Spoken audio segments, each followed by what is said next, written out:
Aux petites vites de tonique aujourd'hui, comment les réseaux sociaux ont changé les sites web de nos jours. Alors voici comment vous assurer que votre site web et vos réseaux sociaux travaillent ensemble.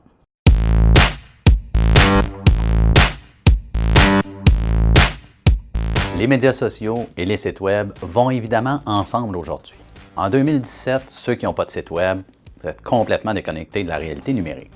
Ceux qui n'ont pas non plus de profil Facebook, même chose. La réalité numérique de 2017 et plus prévoit ou fait en sorte que les deux doivent travailler ensemble. Lorsqu'on a un site web et qu'on l'utilise à profusion, lorsqu'on a une stratégie Facebook ou tous médias sociaux confondus, lorsqu'on utilise les deux, on peut exploser notre présence numérique. Évidemment, avoir un site web aujourd'hui, c'est un must. Les objectifs d'un site web sont les mêmes depuis déjà plusieurs années. Alors oui, afficher l'information sur votre entreprise, vos produits, vos services, vos heures d'ouverture, pour moi, c'est une première chose à faire absolument. Mais ça doit être à jour, évidemment. Si vous n'êtes pas à jour, quelqu'un risquerait de se buter à une porte fermée lorsqu'il va se présenter chez vous. Alors évidemment, aujourd'hui, en 2017, on parle beaucoup de vente en ligne, de e-commerce. Plusieurs grandes chaînes de magasins décident de fermer certaines boutiques et se concentrer en ligne. Alors, si vous avez un produit qui se livre bien par la poste, je vous suggère fortement d'essayer la vente en ligne. On est rendu là en 2017, bien sûr.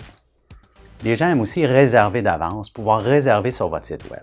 Que vous ayez un restaurant, des glissades d'eau, des glissades sur tube l'hiver, ayez un système de réservation en ligne permettant aux gens de réserver, mais aussi de payer en ligne.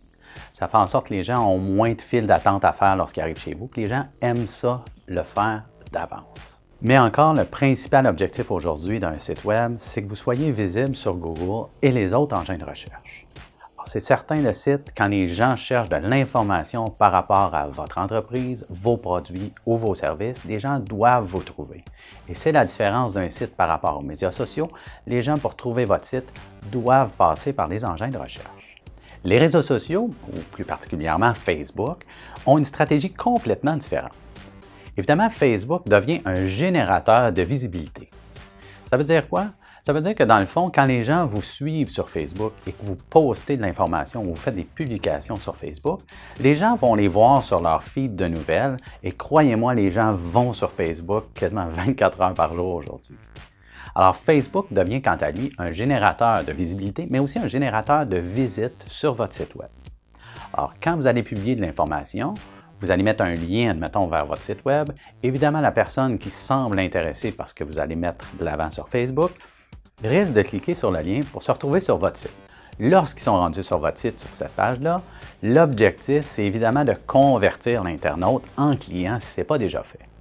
Alors que vous affichiez une promotion, admettons, sur certains produits, que vous affichiez votre nouvel outil de réservation en ligne, la personne qui va aller sur votre site web en cliquant sur votre publication, vous devez la convertir.